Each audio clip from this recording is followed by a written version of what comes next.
बिस्मिल्लाहिर्रहमानिर्रहीम। अस्सलाम वालेकुम व्यूअर्स। मैं आज मूली के पराठे बना रही हूँ। तो उसके लिए ये मैंने आधा किलो मूली ली है और ये इसके ऊपर से मैंने छिलके उतार दिए हैं। अब हम इसको इस कटर से इसको हम कश कर लेंगे।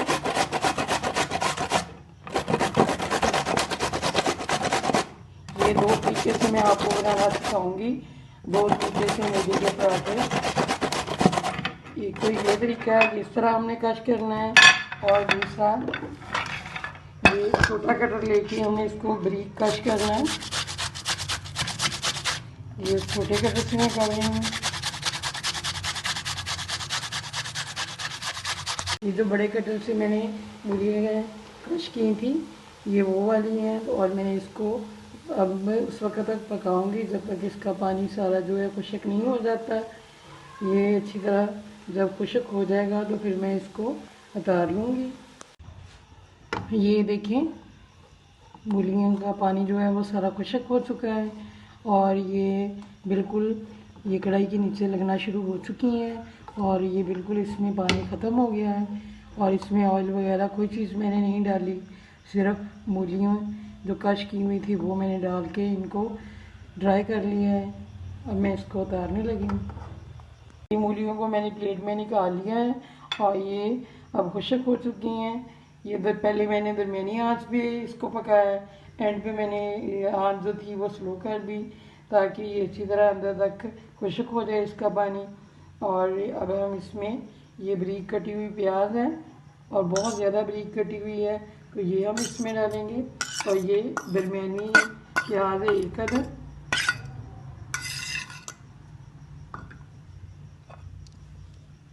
और ये 5 अदद सब्ज़ मिर्च है, ये भी बारीक काटी हुई है मैंने, तो ये हम डाल देंगे। प्याज को भी बारीक काटना है और इसको भी बारीक काटना है, दोनों चीज़ों को। और ये सब्ज़ धनिया है, ये तकरीबन आधी प्याली है, ये भी बारीक काटना है।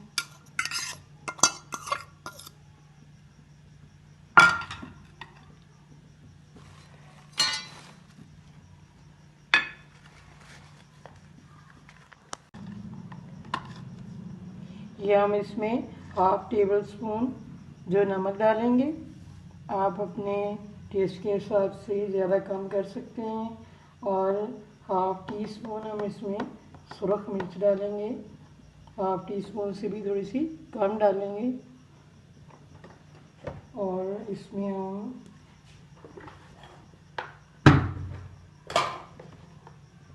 ये पिसा हुआ सूखा धनिया है, ये 1/2 टेबल स्पून में डाल रही हूँ। और ये साबुत जीरा है, ये 1/2 टेबल स्पून है।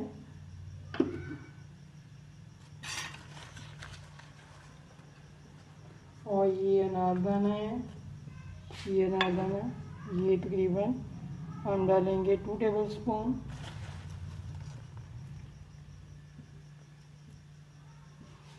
ये अनारदाने से बड़ा अच्छा टेस्ट आएगा। और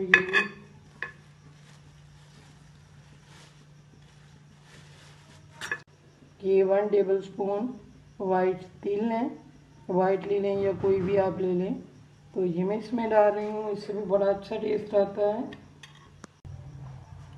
ये सारी चीज़ें कंप्लीट हो गई हैं, अब हम इसको मिक्स कर देंगे।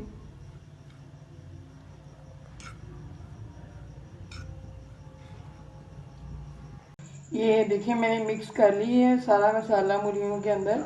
और ये नमक भी मैंने चेक किया है, नमक बिल्कुल ठीक है। और जो मिर्च है वो भी ठीक है, लेकिन आप मिर्च और नमक कम भी कर सकते हैं या ज़्यादा भी कर सकते हैं, ये तो आपके टेस्ट पे है, जैसा आपको पसंद हो। ये हम साइड पे करते हैं और दूसरा जो है वो बनाते हैं हम। ये देखिए, इसका पानी जो है हम हाथों से इस तरीके से निकाल देंगे, ये इस तरह। और ये मैंने छोटे कटर से यानी कि बारीक काटा है, छोटे कटर जो होते हैं वो बारीक कश करते हैं। ये देखिए मैंने बहुत अच्छी तरह इसको पानी को निकाल लिया है और ये खुश्क कर लिया है। और ये देखें ये छोटा है, बारीक काटा हुआ है। तो इस तरीके से मैं सारा पानी जो है इसमें से निकाल दूँगी। ये देखें ये मैंने सारा पानी जो है इसके अंदर से निकाल दिया है, मूली के अंदर से, और ये खुश्क हो चुकी है। तो अब हम इसमें इसी के हिसाब से प्याज डालेंगे, क्योंकि ये थोड़ा है तो उस हिसाब से थोड़ी थोड़ी चीज़ें डालेंगे। प्याज भी बारीक कटी हुई है और ये सब्ज़ मिर्च है, ये धनिया है, क्योंकि जितनी कम मूली है उतनी कम हम चीज़ डालेंगे। और ये ज़ीरा है, साबुत ज़ीरा, ये हाफ टी स्पून से थोड़ा सा कम, ये साबुत, ये दूसरा धनिया है, ये साबुत धनिया है, और ये भी हाफ टी स्पून से मैंने कम लिया है। इसका ज़रा टेस्ट मैंने मुख्तलिफ बनाया है। और इसमें ये अनारदाना है, ये थोड़ा सा और डालेंगे। और इसमें हम कसूरी मेथी है, ये थोड़ी सी डालेंगे। ये थोड़ा सा उससे मुख्तलिफ मैंने बनाया है। और इसमें अब हम डालेंगे नमक, क्योंकि ये कम है तो नमक भी हम कम डालेंगे, ये टीस्पून। और सुरख मिर्च भी बहुत कम डालेंगे, ये भी बहुत कम है। और जो दड़ा मिर्च है वो भी हमने बहुत कम डालनी है। ये देखें, क्योंकि इसमें 3 तरह की मिर्च डाल दी है और ये जो मूली थी बहुत थोड़ी है, उस हिसाब से हर चीज़ मैंने डाली है। तो अब हम इसमें इसको भी अच्छी तरह मिक्स करेंगे। इसमें हम थोड़े से तिल डालेंगे उसी के हिसाब से जितनी ये मूली है, इससे बहुत अच्छा टेस्ट आएगा। ये भी हम इसको अच्छी तरह मिक्स कर लेंगे। ये हमने 2 पेड़े बनाए हैं छोटे छोटे, ये इस तरह के, और इसको हम थोड़ा सा बेल लेते हैं। हमने थोड़ा सा बेलना है, ज़्यादा नहीं बेलना।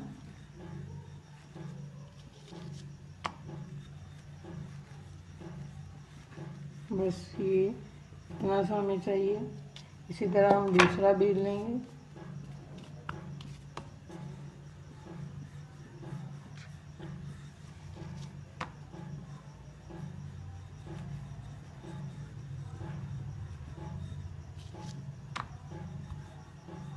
इसको दोनों बराबर बेले गए। अब ये मैं इसमें जो मूली का मिक्सचर है वो डालने लगी हूँ। ये हाथों से हम अच्छी तरह इस तरह डाल रही हूँ मैं। अब ये जो दूसरा हिस्सा है ये इसके ऊपर रखूँगी इस तरीके से। इस तरह इसको थोड़ा थोड़ा दबाना है ताकि साइड से अच्छी तरह बंद हो जाए।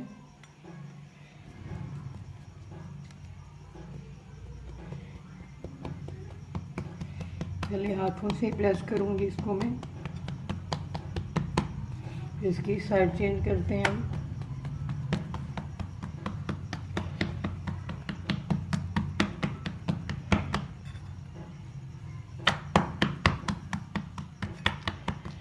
अब इसके ऊपर ये थोड़े थोड़े तिल डाल रही हूँ मैं।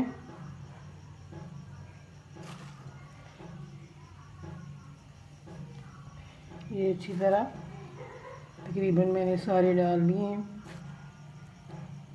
कोई जगह जो है वो मैंने नहीं छोड़ी। अब इसके ऊपर इस तरीके से ये मैं बेलन से इसको प्रेस करूँगी ताकि ये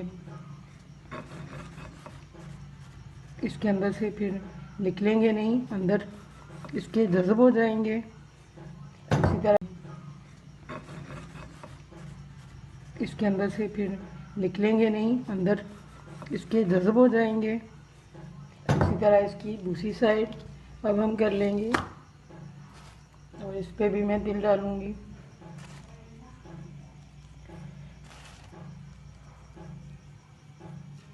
और इसी तरह फिर मैं प्रेस करूंगी और ये देखिए बिल्कुल गोल जो है चपाती बन चुकी है, बल्कि पराठा। अब इसको मैं डालती हूँ। जो है वो गर्म हो चुका था, अब ये मैंने इसके ऊपर डाल दिया है। अब एक साइड से जब पक जाएगा तो फिर मैं दूसरी साइड चेंज कर लूँगी। मैंने इसकी साइड चेंज कर दी है और एक साइड पे मैंने घी लगा दिया है, क्योंकि पराठा जो है वो घी से ज़्यादा अच्छा लगता है। तो अब ये दूसरी साइड भी चेंज कर दी है। ये देखिए, अब हम इसको फुल आंच पे बना रही हूँ मैं, क्योंकि पहले फुल आंच फिर हमने थोड़ी सी स्लो करनी है। देखिए कितना प्यारा पराठा बन गया इस साइड से।